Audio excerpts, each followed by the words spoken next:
You're listening to Grown and Growing with Sonia Hamlin.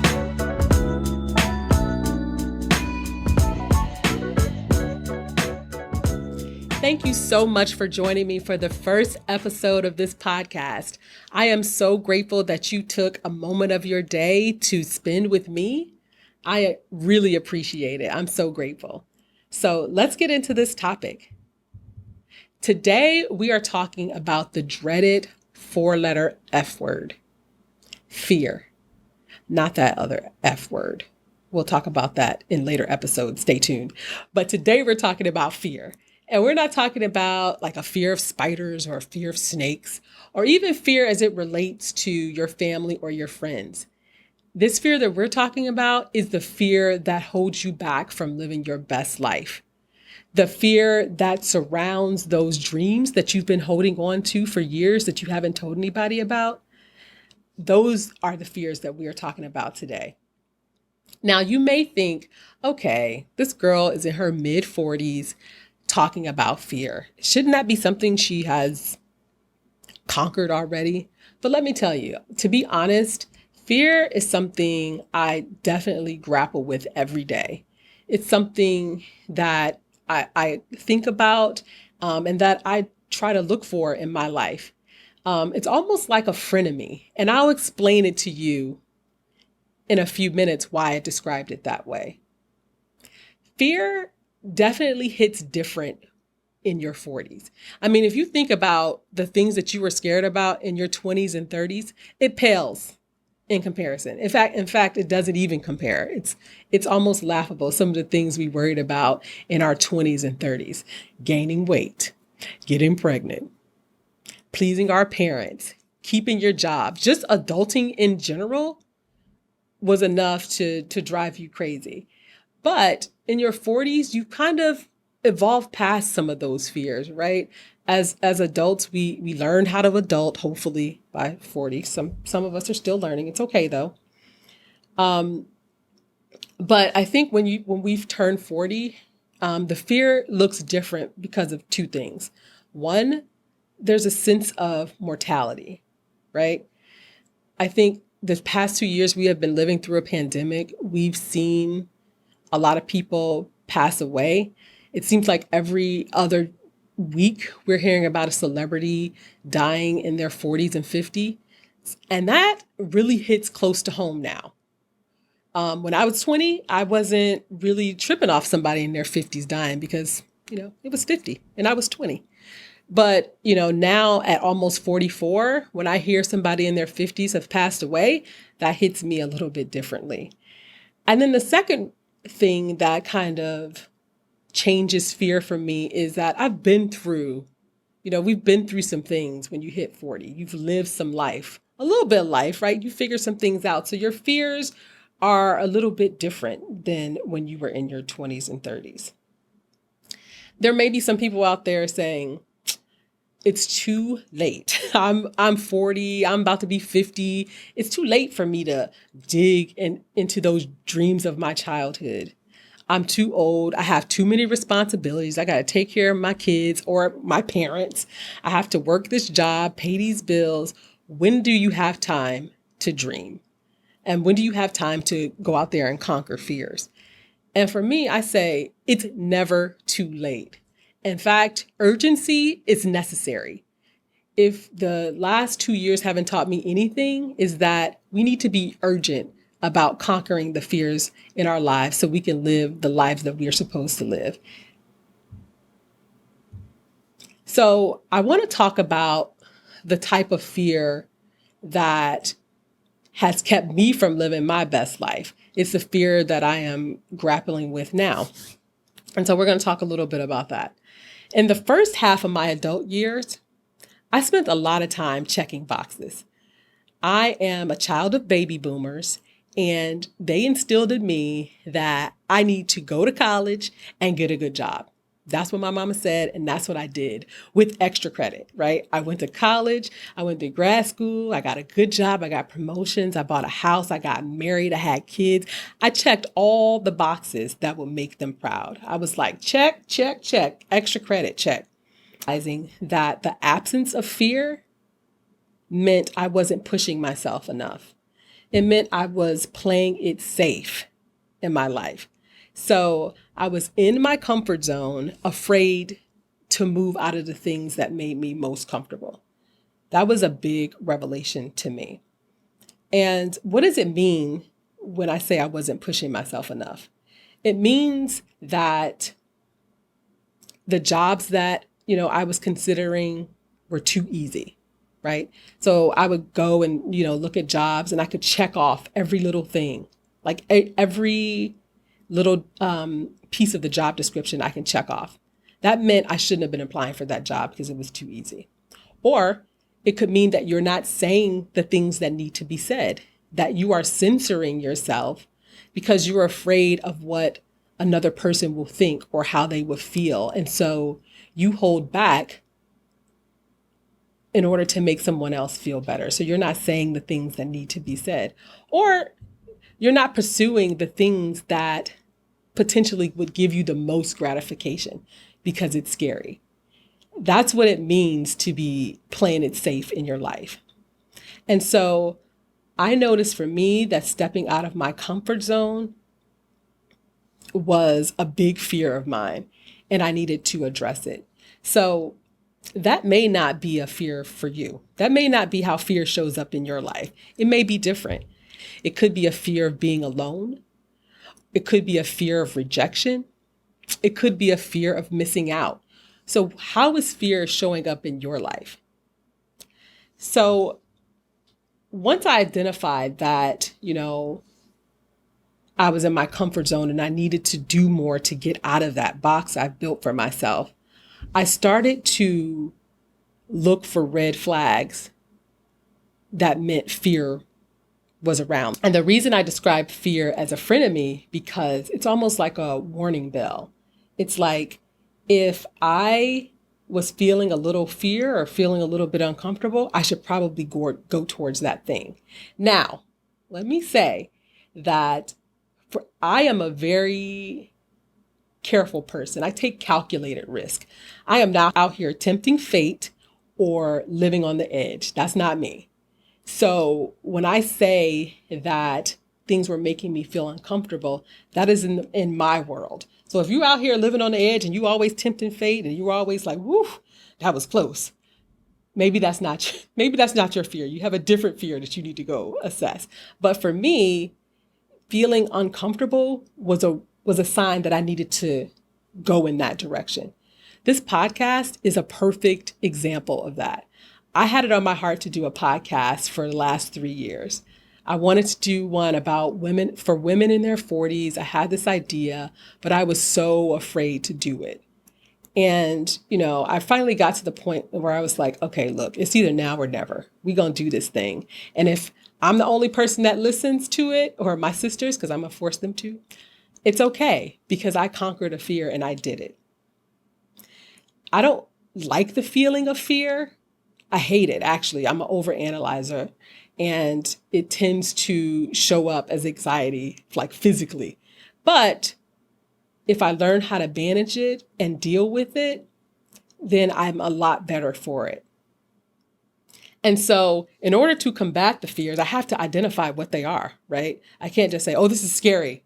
I need to push forward. You need to identify the specific things that are making you afraid. You need to identify these red flags. And so the red flags of fear for me that show up kind of consistently, the first one is self-doubt. I can't do it. I don't have the tools. I don't have the knowledge to do it. Why me? Why do I think I can do this thing?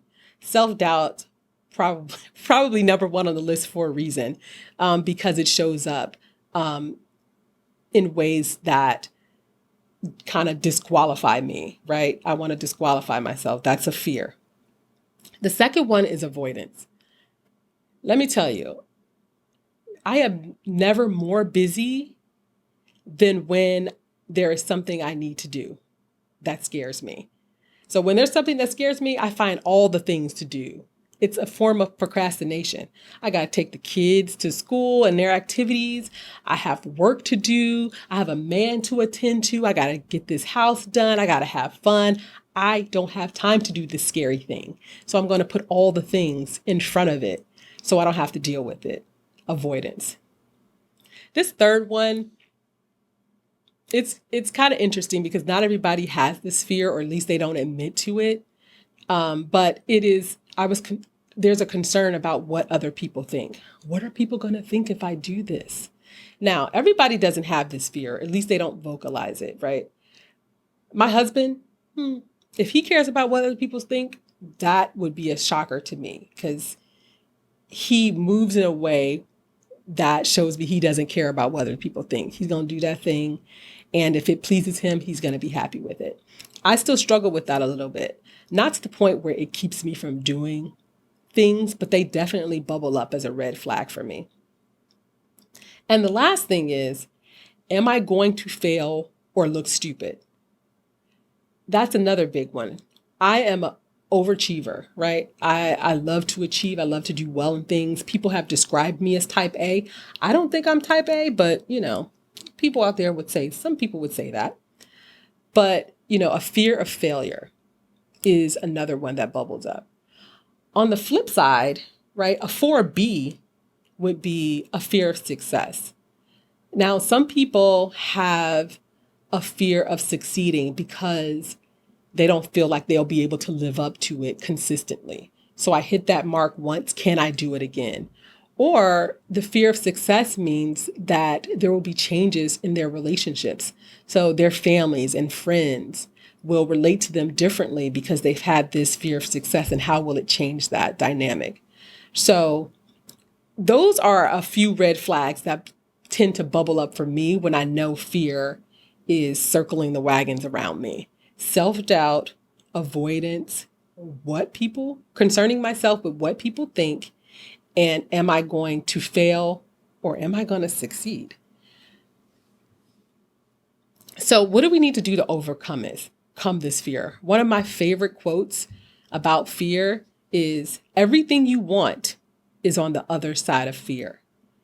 And that has never been more true. Like that quote, I say that to myself. It's actually written on my desk to remind me that the life that I want requires me to leave my comfort zone. So what do you do to overcome fear? Here are some things that I do. I'm a work in progress, right? So these are things that I work on consciously every day in big and small ways to overcome fear. The first one is purposely make yourself uncomfortable in every situation, at work, at home, in your relationships. And when I say make yourself uncomfortable, that doesn't mean in a bad way, right? It's just pushing yourself to say the things that need to be said, right? In kindness, right? You don't want to curse people out because you need to say what you need to say. But in kindness, how can you say something that needs to be said to put boundaries up in your life, or to get you that promotion that you've been deserving but never asked for? Do things to make yourself uncomfortable. Take baby steps. Every day, try to do something that pushes yourself. 2, be radically honest with yourself and others. Now, I don't like to lie because I have a bad memory and I just don't have time to keep up with what I said to you. So I'm usually pretty good about telling the truth. But when it comes to overcoming your fears, it's really important that you write down your fears, right? What are your fears on one side of the page? And then on the other side of the page, why is this true? Or why is it not true? Be honest. Is this true or is this not true? And then if it's true, what steps can you take to overcome it? And writing those things down, seeing them, for me, it helps me see this is an unfounded truth, or this is something that I can overcome if I take these steps. So sometimes seeing it in black and white and taking the time to write down your fears and whether or not they are true or not helps you to take the steps to saying, okay, this is not as scary as I think it is, or here's some realistic steps, things that I can do to help me get over it. The third thing is Do things that keep you feeling brave. You cannot conquer fear without being courageous. It's just a fact. In order to do the hard things in life, and sometimes conquering fear will require you to do hard things, you have to be courageous. So it's super important to do things that remind you to be brave, to surround yourself with people who are going to encourage you. So having your circle of friends or family, reading books that keep you inspired, that keep you on your toes, that give you knowledge and ways and tools to conquer things. And even on your social media. Now, social media can be a dumpster fire, I know, but you do have the option of curating a page to your liking. And so I make it a point on my Instagram to follow things that inspire me, that push me, that keep me in a good mood. Now, there's a flip side to that, right? It could make you feel bad. When it starts to make you feel bad, you need to log off and take a break. But daily reminders to push myself, to walk towards my dreams, to achieve my goals, helps keep me in check. And it helps me to remember, okay, I am brave enough to do this. So keep people around you and do things that are going to keep you feeling brave so you can conquer what you need to conquer. The last thing is shut up and get to work. Now, this may sound rude, but sometimes you got to stop talking and do the work. You got to move, start moving. Pick one thing every day to do. When I decided to do this podcast, I decided that I was going to do one thing a day, whether it was researching, listening to a podcast, taking notes, writing down my ideas. For 1 hour every day, I was going to do something to push me toward that goal of launching a podcast. And the way I rationalized that was, if I can spend 8 hours a day or more working for an organization, I can spend an hour doing something for myself. Faith without works is dead. So you can't be out here talking about your dreams. You actually have to start taking steps to do it. So in overcoming fear, these are some of the steps that I take. Make yourself uncomfortable every day on purpose. Be radically honest with yourself and with others. Do things that keep you feeling brave, and then shut up and get to work. Those are the things that I do to overcome fear. I hope this podcast does a couple of things. One, to let you know that you are not alone. If you are in your mid-40s or older and you're still scared to cross some things off of your bucket list or to go after the dreams that you've held on for so long, you are not alone. I am right there with you. And I'm also here to let you know that you can do it. We can do this thing together. The second thing is, I want you to be able to think about how you can identify the fears in your own life and how you can confront them. Whether they're big or small, how can you take baby steps every day to knock down that wall of fear?